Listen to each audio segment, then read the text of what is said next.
On today's edition of the Locked On Eagles podcast, with training camp right around the corner and roster battles on the horizon, what veterans might be feeling the hot seat with some of these new welcome additions to the Eagles roster? All that and more on today's edition of the Locked On Eagles podcast.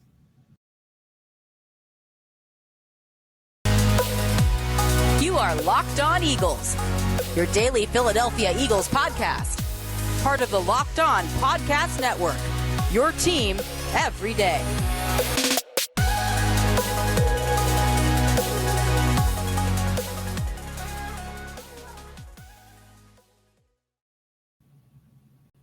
Welcome on in, everybody, to another edition of the Locked On Eagles podcast, your third edition of this week. And joining you, as always, I'm your host, Gino Camilleri, taking you in for another set of episodes to finish out the week, the last week before training camp. And we thank you for tuning in each and every day to the Locked On Eagles podcast, making it your first listen wherever you get your podcast. Or if you want to watch along on YouTube, just search the Locked On Eagles podcast. Make sure to follow us on Twitter. Follow myself at GC24_football. Follow my co-host Lou DiBiase at DiBiase LOE, and follow the mothership at Locked On Birds. Yesterday's show, we got into some of the additions, the puzzle pieces, the guys that are now going to be added to the equation that should fit the mold of what the offensive coordinator wants to do, of what the defensive coordinator wants to do, special teams coordinator, so on and so forth. And for once, we have talked about that the front office and the coaching staff seems to be on the same page. Well, the one bad thing about this league, unlike college football, is that there's only 53 guys that will be on the roster come game day. And come the regular season, there's even less on game day, rather. Your practice squad, you're only going to have 4 to 5 spots for veterans that aren't under that fourth accrued season, which would go to mostly undrafted free agents, most guys that were later round picks last year. So when you look at it and you look at the depth of this roster, there's going to be some tough decisions to be made when it comes to not just the guys that are fringe 90-man roster players, but veterans that have seen meaningful snaps in this team over the last few seasons or so. And that's what I'm going to get into today. We have to talk about who's on the hot seat. We have to discuss what guys aren't solidified starters, saw rotational minutes, and could potentially be out the door because they've added a player that might be better suited to fill that role. First, we're going to start with the offense. Then we'll move to the defense. And on a show hosted by Gino Camilleri, we're going to be talking about special teams at the end. So to get started, we talk about the offensive side of the ball and how exciting all of these big names are that they have. You got A.J. Brown, who's a newcomer. You have Devontae Smith. I don't even need to say this guy's name anymore. I'm just going to call him the Heisman winner. The Heisman winning wide receiver, who is now going to be your number 2. Quez Watkins, who is the most efficient slot receiver in football, is going to be your number 3, and Zach Pascal, who is essentially going to be an on-field coach and the right-hand man to Nick Sirianni, is going to be your number 4. So what do the Eagles do? Do they keep 5? Do they keep 6? Do they like their depth at running back, so they'll keep less receivers? Same thing with tight end. Do they want to keep less receivers because they believe they could split their tight ends out? Well, there's a few guys that played a lot of meaningful snaps over the last few years that could see themselves on the hot seat. And that's the position we're talking about today. We're talking about wide receiver. And this is going to be the battle I look at the most, because you see the 2 names on the hot seat, Greg Ward and Jalen Reagor. Well, who are the additions? You got Britain Covey, you got Devon Allen, and you got Keric Wheatfall. Those 3 guys, all undrafted players, all completely different skill sets, and one of the 3 guys hasn't played football in nearly 5 years. What they have, though, that Greg Ward and Jalen Reagor already have set themselves up, is that they don't have any film in the NFL. People know what Greg Ward can do. We know he's a reliable second slot option that can get you out of a jam in 4 to 5 starts if you need. Jalen Reagor, a high pick who it just hasn't panned out for him. Maybe a change of scenery should be on the horizon. Ultimately, I believe one of these two guys, or one of the three guys that are the additions, should see their way onto the roster. And how do you do that as a depth receiver? Well, special teams. We'll get to that in a little bit. But for right now, if you look at the wide receiver element, who has the best chance out of Greg Ward and Jalen Reagor to make it? I believe it should still be Jalen Reagor because of what the front office has invested in him. If he can get anything out of him in this season, it would be a bonus. And maybe you could scrape up a 5th or 6th round pick down the line for him. Greg Ward, though, you could cut him for essentially nothing. His roster position is ultimately the hottest out of all the wide receivers. Does he go into camp and he's just as reliable as he has been?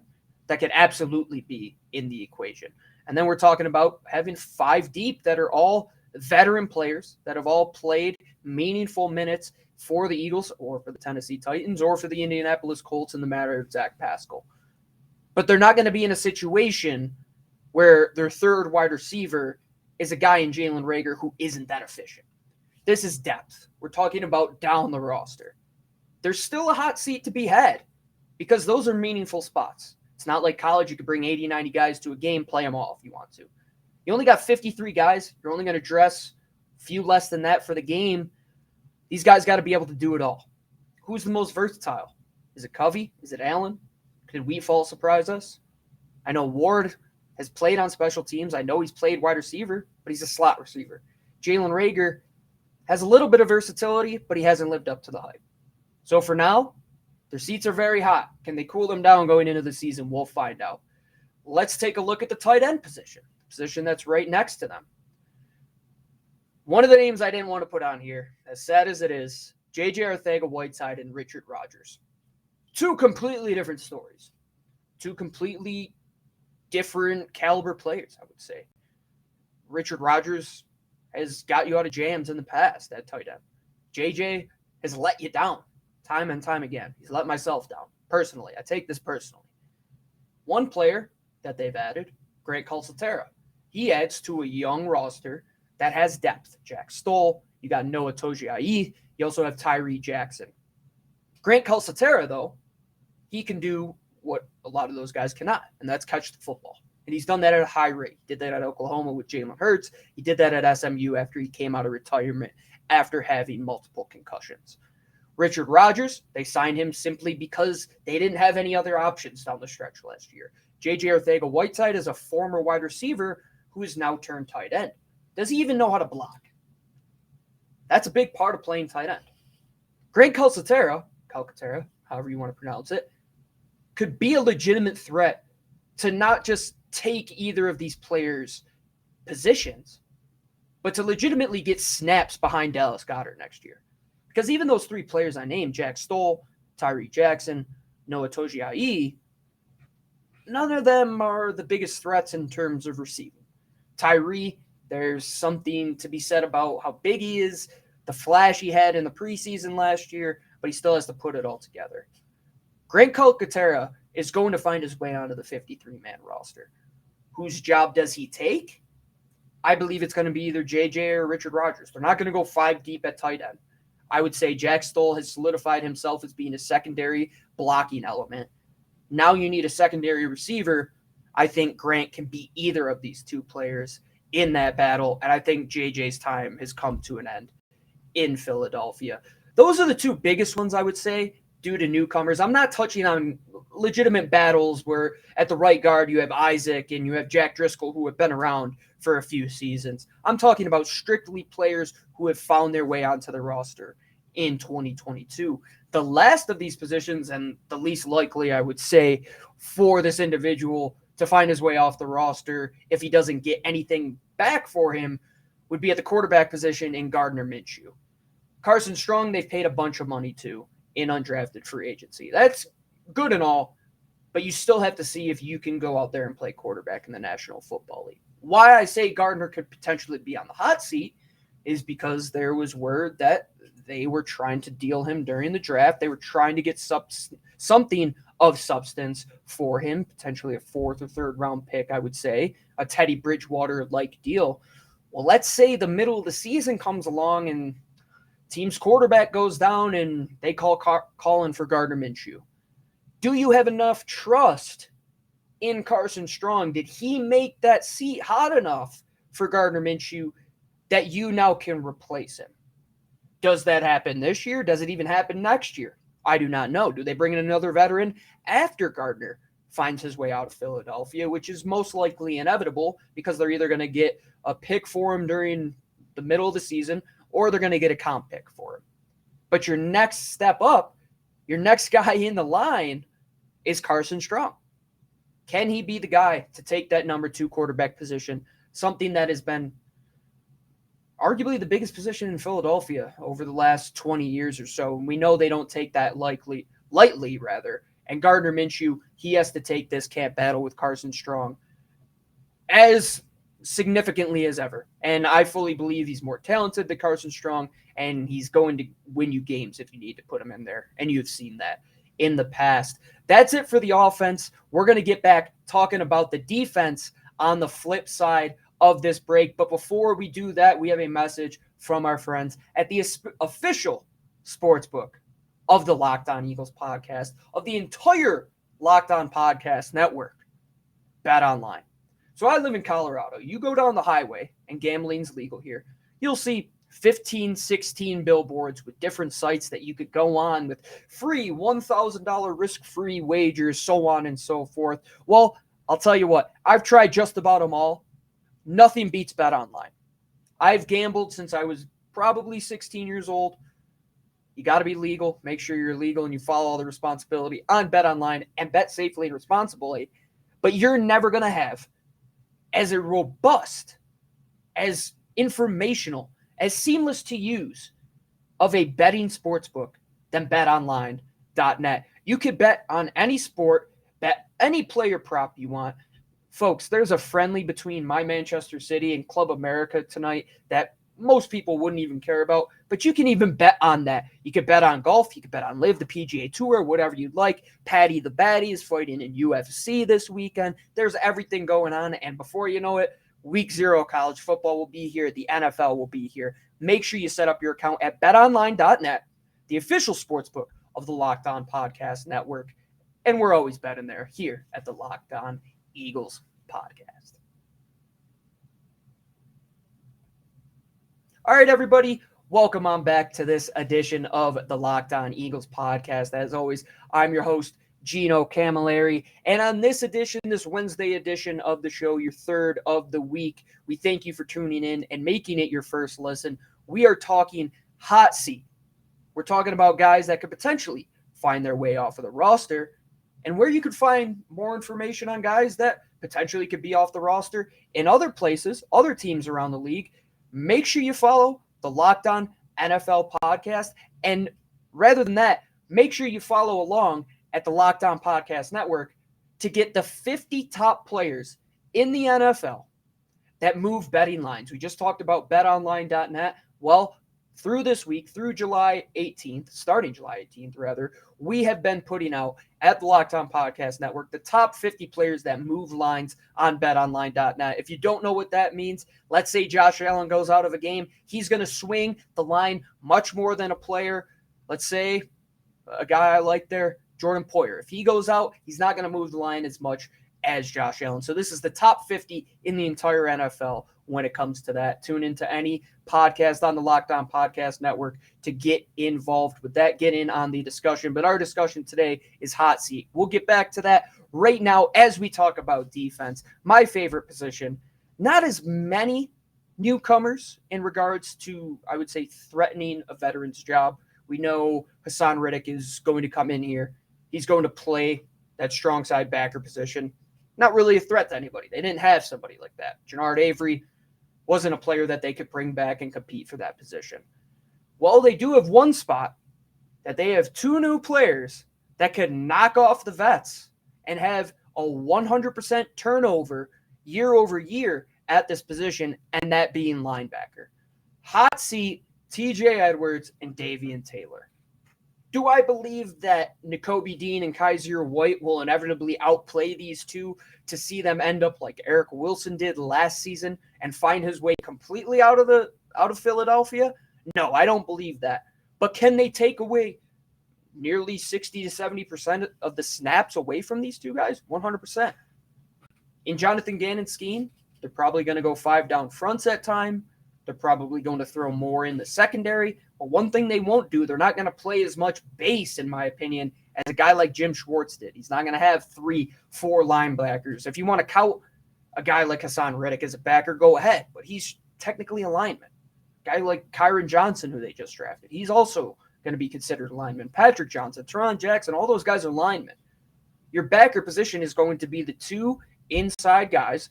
One's going to be your Sam. One's going to be your Mike. One's going to play strong. One's going to play weak. Out of the 4 guys on this list, could it be Nakobe Dean and Kyzir White? Very well could. If Nakobe is 100% healthy, he's going to start right away. They want to cash in on the investment. They want to get that first-round caliber player that they got in the 3rd round and put him on the field. Kyzir White, another guy who found his way out of Los Angeles because they didn't have the money. Well, could he find a spot in Philadelphia and garner a contract? Take away the money that you might have inevitably paid to Davian Taylor and TJ Edwards. TJ got a little bit of an extension, but nothing to garner a long-term deal. Very well could happen. And why? Because they're athletic. They come downhill and play the run. They could cover east and west. They could get from the hashes out to the sideline, making tackles that we haven't seen in years from that position. TJ Edwards and Nakobe Dean, or rather Davian Taylor, those 2 guys have to know that iron is going to sharpen iron, and they have to look at the players behind them and say, I can't let them outplay me in training camp. Will I say that any of them get cut, like I said earlier? No. You'll probably have 4 deep with Sean Bradley as your potential 5th linebacker, who will be your special teams guy. All of these backers will get time on the field. It's just who plays the majority of said snaps. At the end, if I was somebody who bet on percentages of snaps played during a season, which I'm not even sure betonline.net has, I would say Nakobe Dean and Kyzir White out-snap TJ Edwards and Davian Taylor when it's all said and done. Going to the safety position, my favorite one to talk about, this battle to me is a battle between the vets. Marcus Epps, in my opinion, has solidified that strong side backer position. Strong side safety, rather. He's going to be playing 10 to 12 yards, going to be in those down areas, defending the tight ends on crossers, going out to the flat to take running backs, come down and defend the run. Who's going to be the guy that's at 12 to 20 yards, that more free safety role type of player? Well, right now it's Anthony Harris. But could it be Jaquiski Tartt? Very well could be Jaquiski Tartt. And why is that? Well, Tartt comes from a San Francisco defense where he found his way out because, much like the Los Angeles Chargers with Kyzir White, they didn't have enough money to go out and pay him. Now they bring in another veteran to battle him. I believe Epps has solidified his spot. They don't play similar roles, those 2. I would say that Kevon Wallace would challenge Marcus Epps more for playing time there rather than Tartt challenging Marcus Epps. Tartt is going to challenge Anthony Harris straight up. These 2 guys will see snaps together on the field, but one of them will be more in sub packages. They'll be in those dime packages where you bring in 3 safeties, maybe even a big nickel situation. But one of them has to start. They're going to be running 2 high primary cover 2, cover 4 quarters scheme where 2 safeties are on the field a majority of the time. What will their assignment be? They'll be asked to defend the run. They'll be asked to come down and defend the alley. They'll be asked to defend the pass. What guy can do all of these things? Well, let's see the best man win in training camp. Anthony Harris or Jaquiski Tartt, who could come out and win that battle? You're ultimately going to end up with a veteran patrolling the back end that has seen a lot of football and understands the scheme that they are playing in. And that is the most important thing from this safety position. You have to have, outside of the linebackers, quarterbacks and guys that can see the whole field because nobody could get behind them. If they get behind them and they can't track and they can't see and they can't take good ranges, well, there's going to be a lot of explosive plays let up on this Eagles defense. Without Rodney McLeod, without Malcolm Jenkins, somebody has to step up and win that role. It's either going to be Jaquiski Tartt or it's going to be the vet Anthony Harris. who is B-seeded. And talking about getting kicked off of their throne, or rather a fold-up chair from Walmart, we have to talk about this Eagles special teams unit and just how bad they were last year, and hopefully how much better they can get moving into 2023 with some of these new additions. We'll finish up the show here on the Locked On Eagles podcast. Come right back. Thanks for joining us here on the Locked On Eagles podcast, finishing up this edition of the show. Gino Camilleri, as always, taking you in to this Thursday, taking you into Friday, and taking you into the week of training camp. Got 2 more editions of the show this week. Lou and I will be back, taking you into training camp, previewing some more camp battles throughout the rest of the week and throughout next week and throughout all of training camp when the roster cuts do come towards the end of August. But until then, we have to discuss the disgusting unit that was the Philadelphia Eagles special teams last year. Why was it so bad? Well, I did a little research, folks. I had some spare time on my hands, and I went back all the way to 2011. And I made a little formula. And what I did was I took the difference between the average punt returns for the Eagles, subtracted the average of their opponents, did the same for kick returns, and then I took the difference of their punter's average difference and their opponent's punter's average distance. So I took their kick return average minus that of the opponents, the punt return average minus that of the opponents, and the punt distance from the punter minus that of the opponents. And what did I get? Well, 2021 was by far the worst season statistically, according to this Camilleri formula, when it came to a net adjusted yards on special teams. So what this means is they were out kick returned, out punt returned, and they barely, in Aaron Sipos, got 0.3 yards better on average than their opponent. So that kicked it up from a negative 9.8 to a negative 9.5. So they're losing, on average, 9.5 yards per either return. That's not something that could happen again.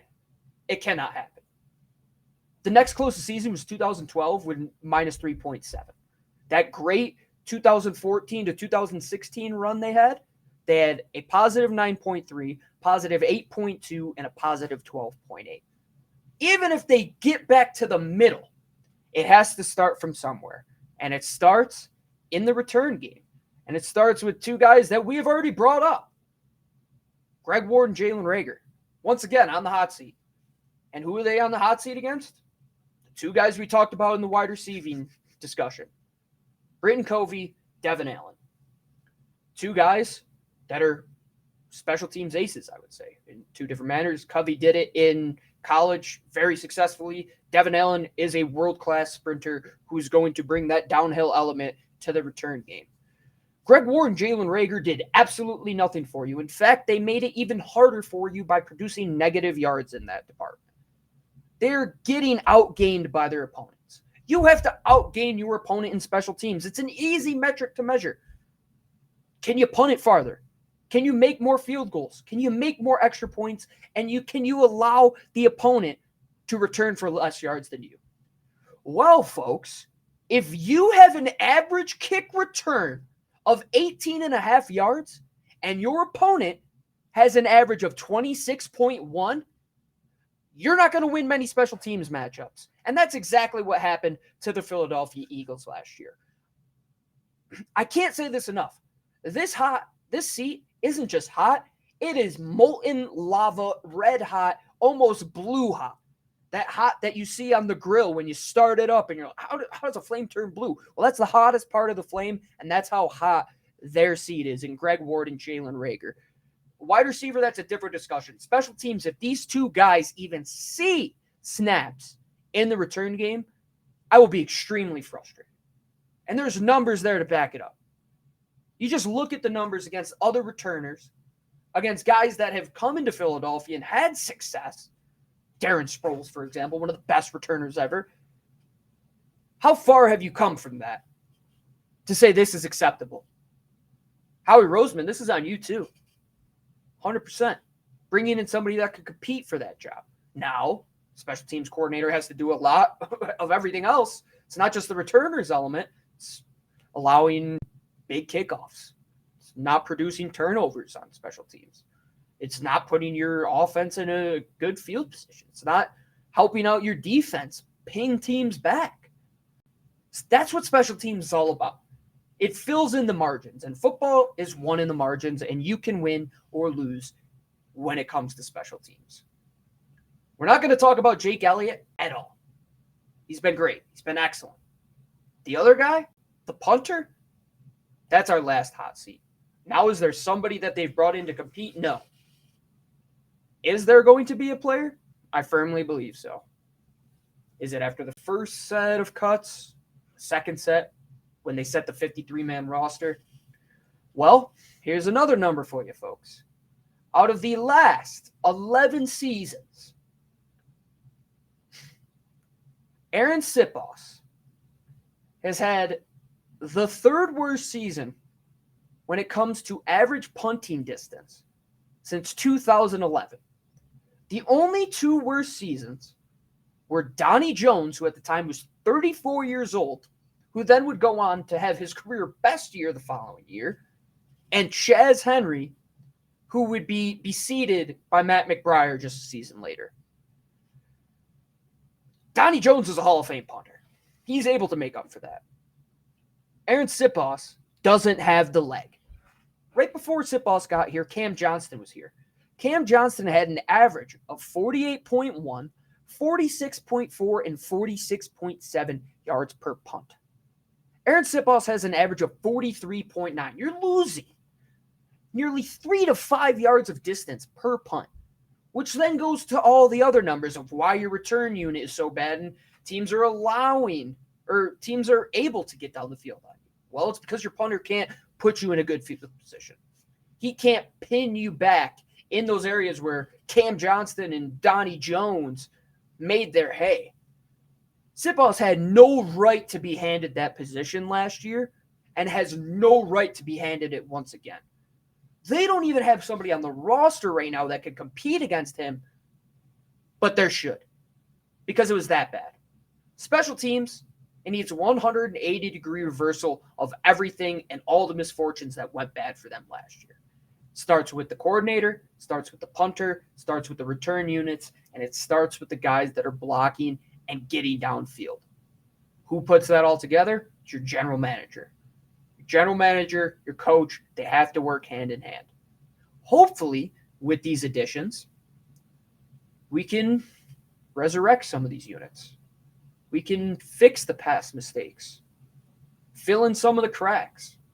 That's what this is all about. This part of the year is all about hope. It's all about wanting those guys that you brought in that are on paper to go out and succeed, to beseat the guys that maybe shouldn't have been starters last year. That's what you want. You want competition at all levels. And it starts with the personnel department, bringing them in, starts with the coaching staff, putting them in a position to succeed, and then it's ultimately on the players to get it done when it is all said and done. And speaking of done, that is it for me here on this Wednesday edition of the Locked On Eagles podcast. Thank you for making it your first listen each and every day. Now, for your second listen, make sure you go over to the Locked On NFL podcast. Our national NFL experts and insiders will keep you dialed in on the biggest stories, the latest news from around the league, because an offseason doesn't equal break in action. They'll be talking about the top 50 MVP line movers that we put out over at Locked On Podcast Network. They'll be talking about all the camp battles. They'll be talking about all the stuff at a national level, just doing it better than some of those major networks. And that's what we do here at the local Locked On Eagles podcast. We like to make your show each and every day fun, enjoyable, a great listen, a great watch, whatever makes you come to listen to the show each and every day. We thank you. And make sure you're following us along on Twitter at GC24_football, at at DiBiase LOE for my co-host Lou DiBiase, at Locked On Birds for the mothership. Make sure you're following along all off season. When we get into the regular season, we're locked on 5 times a week, each and every week, taking you well through the Super Bowl, well past that. Football season is just getting started. Make sure you check us out wherever you get your podcasts, Odyssey, Spotify, Stitcher, SoundCloud. Make sure you check us out on YouTube. Hit subscribe, hit like, make sure you leave a review. We always love interacting with our fans wherever they want to come and interact with us hosts here at the Locked On Eagles podcast. So we thank you. And I'll leave you with this. Fly, Eagles, fly.